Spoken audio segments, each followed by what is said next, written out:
السلام علیکم ورحمۃ اللہ۔ یہ اللہ بخش صاحب کے اس کلپ کے اوپر ہمارے محترم بھائی الیاس صاحب نے بہت ہی پیارا تبصرہ کیا اور بہت اچھے انداز سے ان کو سمجھانے کی کوشش کی ہے کہ جس طرح وہ بات آپ کی سمجھ میں آ گئی، حالانکہ وہ مشکل ہے۔ مردوں کے نہ سننے کا عقیدہ، روح کی واپسی کا عقیدہ، اس کو مشرکانہ عقیدہ ثابت کرنا، پھر اتنے بڑے بڑے پہاڑ جیسے علماء تھے، احمد بن حنبل، ابن تیمیہ، ابن قیم، ابن حجر اسقلانی، امام نووی نیچے، اعلیٰ حضرت ابو العلا، ڈاکٹر اسرار، یہ کتنی بڑی بڑی پگڑیاں تھیں۔ تو یہ راستے میں حائل، اور پھر پوری دنیا کی ایک عظیم اکثریت کا یہ قبر پرستی کا عقیدہ ہر جگہ، یقین کریں یہاں بحرین میں جتنے لوگوں سے، یہاں کے مولویوں سے بات ہوئی، سب کا یہ مردوں کے سننے کا عقیدہ، اہل حدیثوں کا مردوں کا سننے کا پکا عقیدہ، چاہے وہ بنگلہ دیش کے علماء ہوں، انڈیا کے ہوں، پاکستان کے ہوں، حتیٰ کہ مصری علماء سے اور افریقہ کے کچھ لوگوں سے بات چیت ہوئی، سارے کے سارے اس عقیدے پر، ان کا مشرکانہ عقیدے کے اوپر اتحاد ہے کہ مردہ سنتا ہے روح واپس آ جاتی ہے۔ تو اتنی بڑی بات، پھر صوفیوں کا ایک بہت بڑا جمع غفیر ہے جن کے بڑے روب چھائے ہوئے تھے دماغوں کے اوپر، عبد القادر جیلانی، محی الدین چشتی، علی حجویری، اندازہ لگائیے، مجدد الفسانی، پھر شاہ ولی اللہ کا پورا خاندان، یہ جو تصوف کے مشرکانہ ان کے عقیدے تھے، وحدت الوجود، وحدت الشہود، حلول کے عقیدے، ان سارے عقائد کو رد کرنا اور ان کو طاغوت ثابت کرنا اور للکارنا پوری دنیا کو، کیا یہ معمولی معاملہ تھا؟ تو یہ ساری جتنی تحقیق تھی یا جتنی یہ دعوت تھی، یہ ڈاکٹر مسعود الدین عثمانی رحمۃ اللہ علیہ کی وجہ سے لوگوں کے اندر ہمت پیدا ہوئی تھی، یہ جو جماعت بنی تھی کہ اس طرح طاغوت کو للکارنا ہے۔ اور یقین کیجئے جنہوں نے یہ، کچھ دوسرے لوگوں نے بھی یہ کام کرنا شروع کیا، جس طرح اشاعت و توحید و سنت والے، ان کے ایک بڑے عالم کا کراچی میں ہوا تھا، میرے ذہن سے نام نکل گیا ہے لیکن وہ بات مجھے یاد ہے، بڑے مجمع کے اندر ایک تقریر کی اس نے، اور اس نے کہا تم ان اعلیٰ حضرت اور فلاں ان بریلویوں اور دیوبندیوں کے علماء کو کافر و مشرک کہتے ہوئے ہچکچاتے ہو؟ دیکھو ڈاکٹر مسعود الدین عثمانی نے نہ عبد القادر جیلانی کو چھوڑا، نہ احمد بن حنبل کو چھوڑا، اور نہ ابن تیمیہ کو چھوڑا، تو تم ان کو بھی مشرک کہتے ہوئے ڈرتے ہو؟ اس طریقے سے اس نے اپنے لوگوں کو غیرت دلائی تھی۔ تو یہ جو لوگوں کے اندر ہمت پیدا ہوئی تھی اس انداز سے گفتگو کرنے کی، وہ ڈاکٹر عثمانی رحمۃ اللہ علیہ کی وجہ سے ہے، یقین کیجیے۔ حتیٰ کہ توصیف الرحمان جو بریلویوں کی اور دیوبندیوں کی کتابیں لہرا لہرا کے وہ ان کے شرک کو واضح کرتا ہے، یہ ڈاکٹر صاحب کی وجہ سے اس میں ہمت پیدا ہوئی تھی۔ حتیٰ کہ معراج الدین ربانی نے ایک دفعہ وہ مسئلہ بیان کیا، اب ایسا لگتا ہے ہمارا وفات النبی کتاب وہ پڑھ رہا تھا، اور حتیٰ کہ علی انجینئر نے بھی یہ چیزیں یہیں سے سیکھی ہیں۔ یہ اور بات کہ اپنا علیحدہ پلیٹ فارم بنا کے تو وہ اپنا یہ ایسا تاثر دیتا ہے، شاید اس کی اپنی کوئی تحقیق ہے، ہرگز نہیں۔ اسی طریقے سے محمد حنیف نے جو کچھ لکھا، جو کچھ بیان کیا، جتنی ان کی تقریریں، یہ ڈاکٹر مسعود الدین عثمانی رحمۃ اللہ علیہ کی وجہ سے تھیں۔ حتیٰ کہ یقین کریں مجھے جو کم از کم ان لوگوں سے محبت تھی، جتنے بھی تھے اوپر بڑے بڑے، جب میں جماعت میں آیا ہوں آج سے 37 سال پہلے، ان سب سے مجھے محبت جو تھی نا، اس دعوت کی وجہ سے تھی۔ چونکہ سب سے پہلے جو مجھے دعوت ملی ہے وہ ڈاکٹر مسعود الدین عثمانی رحمۃ اللہ علیہ کا لٹریچر ملا تھا، اور ان کی کیسٹ میں نے سنی ہے، اور ایک ساتھ عمر خطاب صاحب کی بھی کیسٹ سنی تھی۔ تو میں تو بس پہلی دفعہ سن کے ہی پوری طرح میں ڈھیر ہو گیا تھا، یقین کیجئے۔ اور اس وقت مجھے کوئی معلوم نہیں تھا کہ محمد حنیف کون ہے، محمدی گل کون ہے، اعظم صاحب کون ہے، اور جتنے جو کراچی مرکز ہے یا جماعت ہے،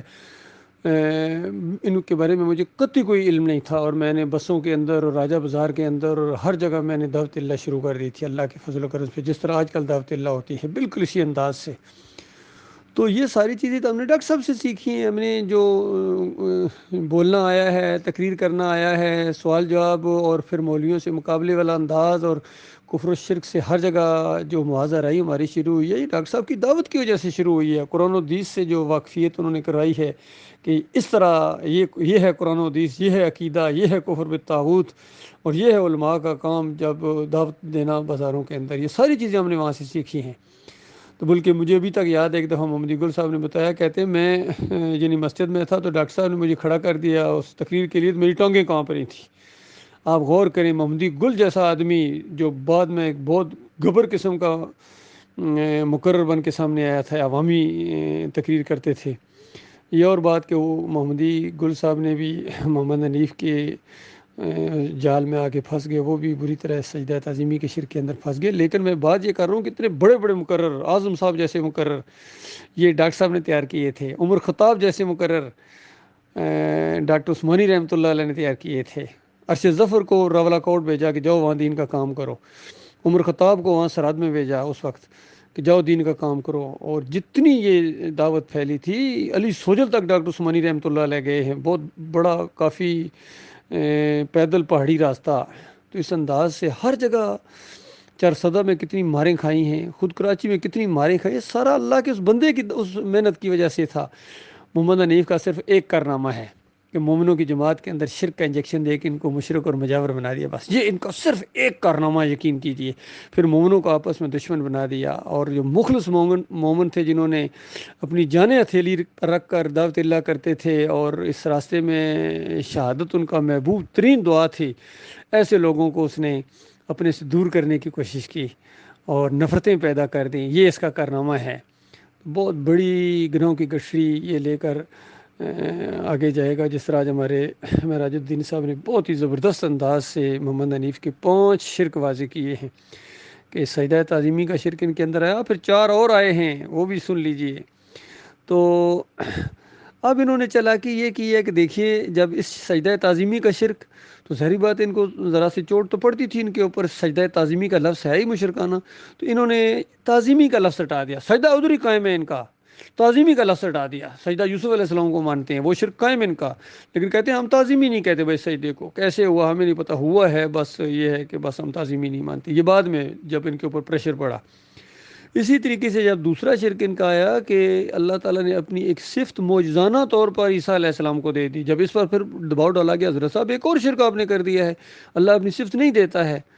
تو بڑے عرصے بعد جب ان کا اندر سے بھی پریشر آیا، لوگوں نے کہا کہ حضرت صاحب دماغ ٹھیک ہے، تو کہتے ہیں اچھا ٹھیک ہے، ہم وہ جو معجزانہ طور پر صفت دینے کا معاملہ ہے، وہ جو حرف ہے وہ حذف کر دیں گے۔ دیکھا توبہ نہیں کرتا یہ بندہ، شرک کو نہ شرک مانتا ہے، کبھی کسی مشرک نے شرک کو شرک نہیں مانا ہے، اور یہ کیا مانیں گے؟ تو انہوں نے اپنی انا کا مسئلہ، ضد کا مسئلہ بنا لیا ہے۔ تو اللہ کے بندوں، میرے بھائیوں، یہ بالکل کھول کھول کے آپ کو بتایا جا رہا ہے، اگر محمد حنیف کے پیچھے چلتے اور اس کو امیر تنظیم مانتے اور اس مشرکانہ عقیدے کو مانتے، آپ کی موت آ گئی تو بس سمجھ لو کہ ہمیشہ کی آگ کے اندر بند کر دیے جاؤ گے، بیوی بچوں سمیت، وہاں اپنے جو بھی تمہارے یہاں عقیدہ ہوں گے سب جہنم کے آگ کے اندر بنیں گے۔ اور یہ الیاس صاحب نے بڑا اچھا ان کا مرض پکڑا ہے کہ دیکھو اب یہ ڈرتے کیوں ہیں۔ اصل میں ایک پہلا جو جھٹکا ہم سب لوگوں کو لگتا ہے نا، جس طرح پوری دنیا سے ٹکر لے کے ہم اس جماعت میں ہیں، تو جو باتیں سننا پڑیں، پھر کتنے قریبی لوگوں کے جنازے نہیں پڑے، پھر یہ ایک بہت محاذر آئی۔ اب اگر محمد حنیف کو چھوڑا تو لوگ کہیں گے دیکھا جی اس جماعت کو بھی انہوں نے چھوڑ دیا جس کی وجہ سے یہ ہمارے دشمن بنے تھے اور ہمیں کافر و مشرک کہتے تھے، اس جماعت نے بھی ان کو نکال دیا اپنے اندر۔ تو یہ ایسی سخت بات ہے، واقعی یہ پچھلی آزمائش سے زیادہ بڑی آزمائش تھی۔ تو اس پر وہی ثابت قدم رہے ہیں جن کے اوپر اللہ نے رحم کیا ہے، ہمیں کوئی پرواہ نہیں، واقعی بڑی باتیں سننی اور بڑی باتیں سننی پڑ رہی ہیں۔ تنہائی کا بھی وہ معاملہ ہوتا ہے، تعداد میں ہم تھوڑے رہ گئے ہیں، لیکن جو رہ گئے ہیں نا وہ خالص ہیرے رہ گئے ہیں، جالے رہ گئے ہیں، مجاہد رہ گئے ہیں، مجاور سارے نکل گئے، دولت والے ادھر ہو گئے، اور جو بڑے بڑے دعوے کرتے تھے کہ ہم آگے تک جائیں گے، سارے ان کے دعوے غلط ثابت ہوئے، جھوٹے ثابت ہوئے، اور مفادات دنیا کی طرف جھکے ہیں، اور مختلف لوگوں کے مختلف مجبوریاں، کہتے ہیں کئی دفعہ کہہ بھی دیتے ہیں ہمارا نام نہ لینا، بس ہم پھنسے ہوئے ہیں۔ بس پھنسے ہوئے ہو تو یہ تو چند دن کا معاملہ ہے، پھر جب ہمیشہ کی جہنم کے اندر تم پھنسو گے وہاں کیسے نکلو گے؟ وہاں تو لانتے بھیجو گے ان کے اوپر، ایک دوسرے کے اوپر واپس نہیں آ سکو گے۔ آج موقع ہے، یہ آزمائش ہے، توبہ کرو، واپس لوٹو ایمان خالص کی طرف میرے بھائیوں، میرے پیارے بھائیوں۔ گزشتہ 7 سال سے ہم لوگ آپ کو سمجھا رہے ہیں، ہر طریقے سے سمجھا رہے ہیں، لیکن بہت کم لوگ ہیں جو غور و فکر کرتے ہیں۔ باقی یہ ہدایت کا معاملہ بھائی اللہ جس کو چاہے ہدایت دے، پر ہم کئی مرتبہ اعلان کر چکے ہیں، اور یہی ہمارا عقیدہ ہے، قرآن و حدیث کے مطابق ہمارا ایمان ہے۔ امام بخاری رحمۃ اللہ علیہ اسی انداز سے یہ چیز لائے ہیں، ڈاکٹر عثمانی رحمۃ اللہ علیہ نے کتنی اس کی زبردست تفسیر کی، اور بحثیں کرتے رہے ہیں لوگوں کے اوپر، مولویوں کے ساتھ، اور آخر میں فتویٰ بھی لگایا ہے کہ جن کا عقیدہ خراب ہوتا ہے، ایمان خراب ہوتا ہے، وہ اس طرح تفسیر کرتے ہیں کہ یوسف علیہ السلام کو سجدہ ہوا، کیونکہ بعد میں اپنے مریدوں سے اپنے بندگی کروانا چاہتے ہیں۔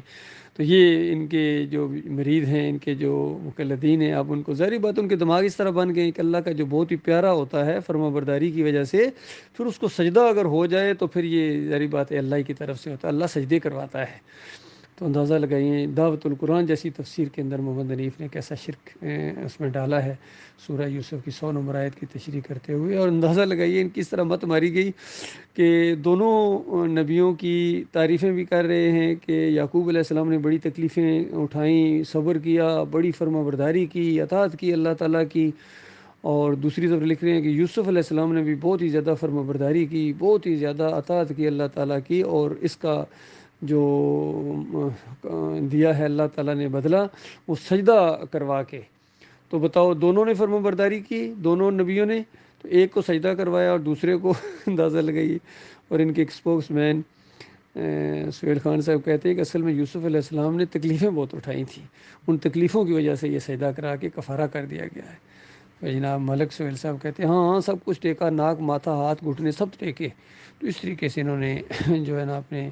مشرکانہ عقیدے کا اظہار کیا ہے۔ بہرحال ان کی گرفت ہوئی ہے، ان کے اوپر جو تمام ہو رہی ہے، ہدایت تو اللہ کے پاس ہے، ہمارا کام ہے بتاتے رہنا، ہدایت نہ ہمارے پاس ہے، نہ ہمارے بس کی بات ہے، نہ ہی ہماری ذمہ داری ہے۔